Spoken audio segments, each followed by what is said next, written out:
sakit, ay meron pang ibang pwede daw magpahina ng ating immune system, Ate Nebs. At ilan dito ay babanggitin ko. Sige. Para ngayon pa lang, bago natin pag-usapan, no, ang tungkol sa pag-inom ng Gen C Vitamin C, mamaya i-explain ni Dr. Kelly yan, yung mega dosing ng Gen C. Alamin muna natin kung bakit nating sakyan sa Barangay Moras po. Kaya po nag-responde kami. Tinatawag din po namin yung SOCO team para process yung crime scene at yun nga po, initial Sumagot ng maayos sa tanong at tigilan ang pagsisinungaling. Sinuportahan ni Senate President Francis Escudero ang pahayag ni Senadora Risa Ontiveros na obligado si At sa Rojas, PJ Josco, John Jomelisa, San Miguel, R.R. Rojas, Riddick Hilario. At ito nga apat na ating pregnant women ngayon ay nakatanggap na ng mga groceries nila at saying thank you to the Lord. Saying, Lord, salamat at una, mahal na mahal mo ako. Pangalawa, may nagmamahal sa akin. Madalas kasi ang ating mga panalangin ay punong-puno ng reinforcing bar o rebar na manufacturing company dito sa Pilipinas. At kung inyo matatandaan, Enero noong 2023, lumagda ng kasundo.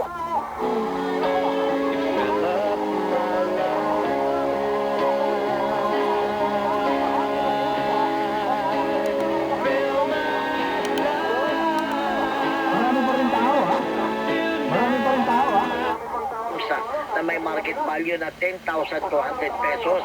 Nakilala dalawang na-arrestong suspect na sina alias Van, male 26 years old, at alias Wang, male 23 years old. PM hanggang 2 AM, ang production ho natin ng acid sa sikmura mas marami.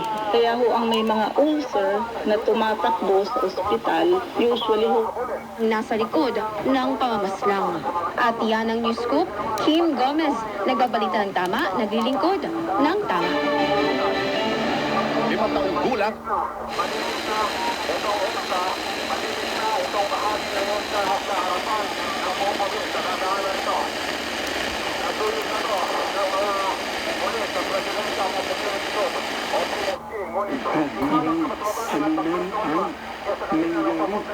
Pero lagi natin ilagay sa ating isipan, naninigilan tayo sa ating pagkahirang anuma.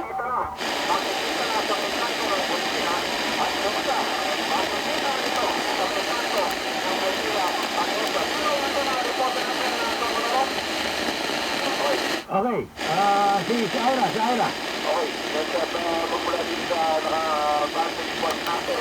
Yung mga kababayan natin na may natatakhiran lamang na ibabahin ng katatagos atin yun.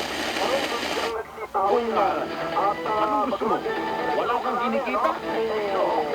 Pangunahan mo yung katirihan mo. dumadaan na yung mga motorcycle truck. Nakaguantes ka naman. Naka-lab gown ka naman. Nakikita natin itong mga kababayan natin na matamaan na nakaabang ay pinapanood ang mga dumadating na kataksan. Lahat sila ay napuposisyon upang makita itong third mobile na kasalukuyan na inaabangan ng mga motorcycle trucks ay bumagal. Bumagal ito mga motorcycle trucks doon sa harap natin. Huminto yung iba. Huminto yung iba. Mukhang nahawat. Nahawat yung mga nagkakahuyan ng mga kababayan natin. Narito na. Nakikita ko na ang third mobile. Ito, umabati na naman ulit yung mga motorsiklo sa motorcycle airport. At ito yung popogila. Ito yung popogila. Hindi lang manik. Ito yung popogila. Ano nga, mabilis ba yan? Mabilis. Mabagal na mabagal ang takbo ng popogila. Kasabay ito ang pangkatuta ng mga popogila o ng mga escort. Nakatatakbo na ng popogila. Isang mensahe mula sa Presidential Broadcast Service. Patulang sa Pilipinas. Dumami yung popogila sa tapat natin. At ngayon ay binibilitan ko niya mga kapay dito sa popogila ito. Na sinusundan ng napakaraming abroad din ako. Okay. Sinasama namin din sa itinerary namin yung pagsimba. Hinahanap po talaga namin yung simbahan na makakasimba kami. At tapos Okay, Ira. Sandali. Pasasambot lang natin kay Tina ito, ha? Pasasambot natin kay Tina. Tina! Tina, ano yun?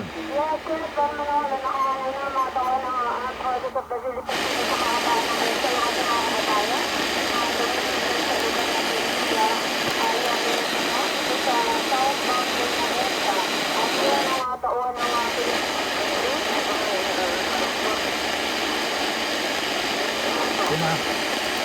Tina. Yeah, go, go. Oh, Mike. Mike, go. Go, go, Mike. At yung din yung kanina namin, as well as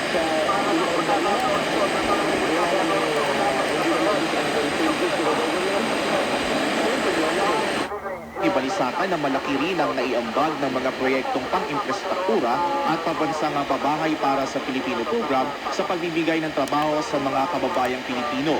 Patuloy naman ang pagbuo ng NEDA ng trabaho para sa bayan.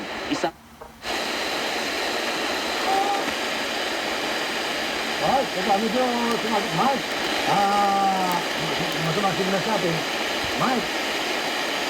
Okay, babalik kita, Mike. Kaya tingnan natin. Ira, ano na kalagayan dyan?